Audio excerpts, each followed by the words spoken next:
Hey guys, just wanted to do a quick video to show you a little propane powered forge I put together.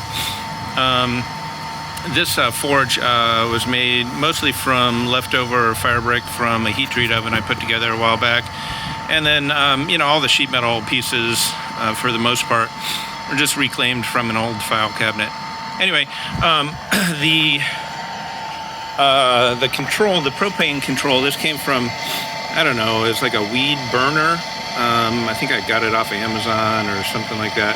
Anyway, it's super cheap. And then just have it hooked up to the propane tank. Got the propane torch here just to light it up. So what we're gonna do is just got a piece of scrap metal loaded in here, and just as a test part. And we're gonna light it up and show you how it works. So just turn on the valve here and then light it up. So just turn this off.